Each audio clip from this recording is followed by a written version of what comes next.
Your poses look unnatural and stiff because they're lacking in basic anatomy principles like weight distribution and rotation.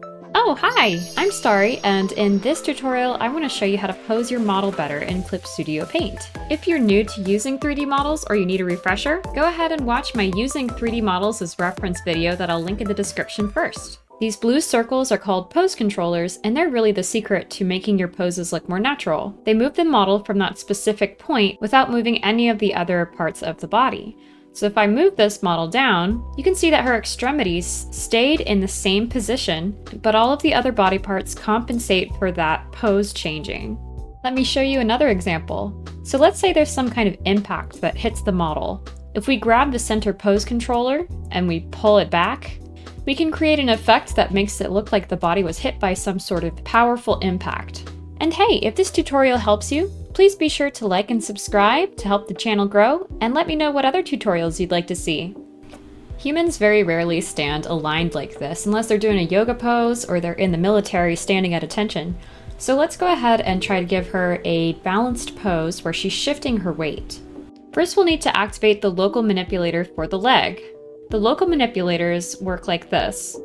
The red line is the twist, and the blue and green lines are how it bends. Double-click the leg to open up the local manipulator, and then what we'll want to do is rotate her leg a little bit, and bend her lower leg at the knee, turn her foot outward a little bit, and angle it down. Now let's see what happens if we grab our pose controller from the center and shift the weight a little bit. Then grab the pose controller at the base of the neck and shift her weight a little bit more to make it look less painful. And already we have a much more natural body stance. We can push this a little further and see what happens.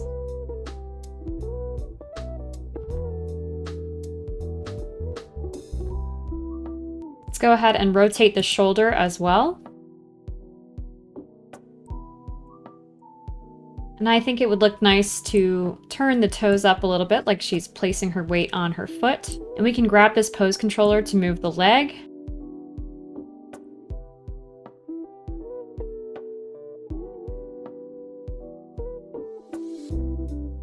Changing the gaze with this pose controller can add a lot of life to your model.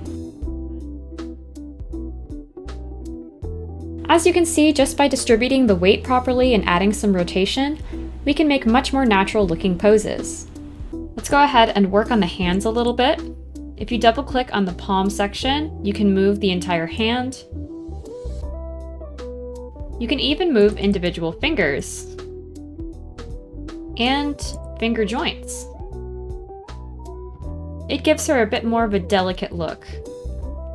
Did you know that you can replace the hand with a pre-made pose? In the material section, go to Pose and then Hand, and you'll see a list of all the preloaded hand poses in Clip Studio Paint. To replace an existing hand pose, make sure to double click it so that you can see this yellow box. That means it's isolated and the local manipulator is active. Let's go ahead and replace this hand with an OK sign.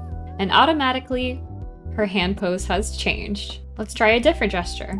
You can still manipulate the hand further after using a pre-made gesture.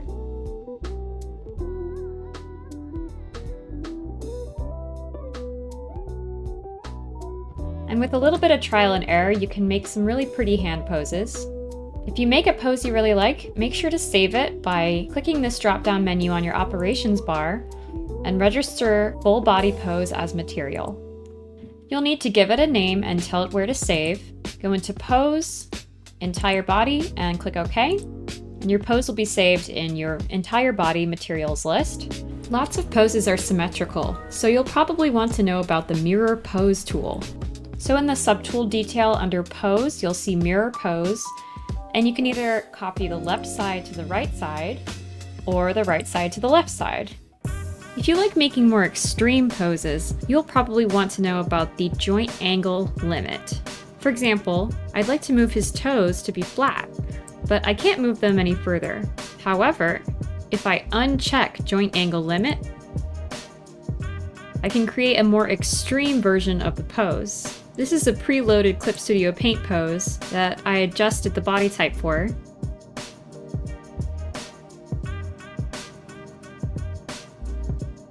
And as you can see, just by moving the joints a little bit, the pose feels a lot more solid, like he's putting weight on his front foot. You might want to re-enable joint angle limit as you're working with other body parts, because you can end up twisting things in very strange ways if you're not careful.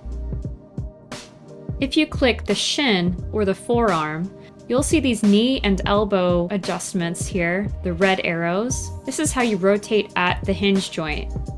If the pose still isn't extreme enough for you, you'll want to use the Manga Perspective tool.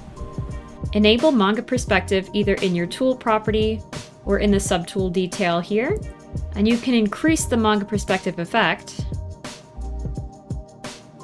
giving you that exaggerated shonen or superhero look.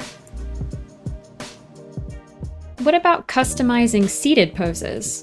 In this example, I've used the leather love seat sofa, and I modified a pre-made seated pose to create a cross-legged pose for this specific couch. If you're working with multiple 3D objects, you'll want to be sure to enable Snap to 3D Object by using this little magnet tool here. You'll know that it's active when you see this lightning bolt. When you're moving your model around the scene, you'll want to make use of the Root Manipulator, which allows me to move the model on various axes.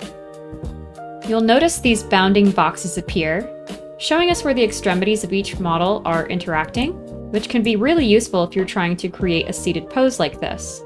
In your subtool detail panel, under Object List, you can see that the leather love seat sofa is here and my pose. And there are additional objects within the leather love seat sofa that I can turn on and off if I want to.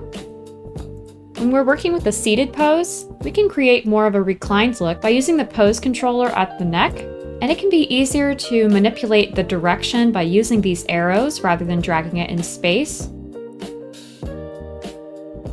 Using the pose controller for specific body parts like the feet, you can angle the foot or rotate it, rotate the leg, and you can really adjust each element the way you like it. All right, let's give our model a friend. So I've uploaded the initial model pose, and using the Root Manipulator, I moved him in front of the couch. He is added into the same layer as the other two models. With my torso pose controller selected, I'm going to use the fix axis controls to move him. So I'll move him back and down. Then I'll move his neck and his hands. And we have a very awkward looking seated pose to start with. Let's move his feet down to the ground. And if you're having trouble aligning your model with the ground plane, you can always just use Place Model on Ground Level. Let's go ahead and mirror the right side of the pose. And now I'll just play with all the different controls to pose my model in a gesture that looks natural for the scene.